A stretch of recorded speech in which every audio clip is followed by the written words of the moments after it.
上集其實飛哥想講嘅係，謝賢豁達嘅人生態度，值得所有人去學習。人與人之間，唯有放下仇恨，先能夠心連心，共同展望未來，做一生一世嘅朋友。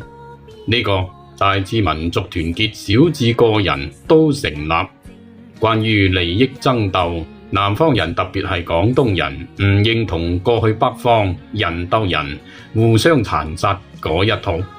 大家都係人民，搵兩餐，為溫飽而各自奔忙而已。有錢冇錢，是否革命，最後都應該做返朋友。因為南方人冇權力上嘅慾望，就算孫中山創立共和之後，亦都只係希望走合作發展之路，而唔係損人利己，唯我獨尊，殺之而後快嘅。真正嘅革命者其實都係人民利益至上，推翻帝制係呢個原因，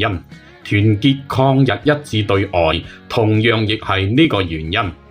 真正使國共合作毀於一旦，令民國期間大革命失敗嘅根本原因，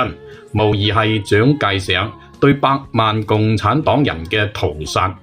至於後嚟中國革命進入冤冤相報嘅歷史死循環，責任同樣應該由蔣介石去負。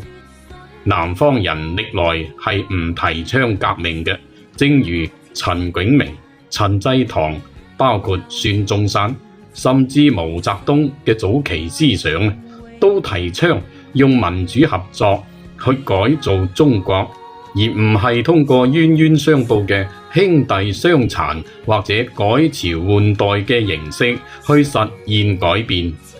可惜一旦牽涉到權力，甚至國仇家恨，就必須依靠革命者先能夠令中國實現統一，走向富強。喺國家富強之後，我哋能唔能夠學習謝賢、狄波拉呢種豁達，等隔代嘅仇人變成永遠嘅朋友呢？呢個問題，飛哥覺得南方人，特別係廣東人，會更加希望促成。民族團結唔能夠只靠領導去講，應該喺廣大人民嘅思想觀念中潛移默化進行。好似《大話西遊》嘅孫悟空喺觀世音菩薩嘅幫助下打開心眼，重拾回我哋傳統文化當中嘅真善美，仲有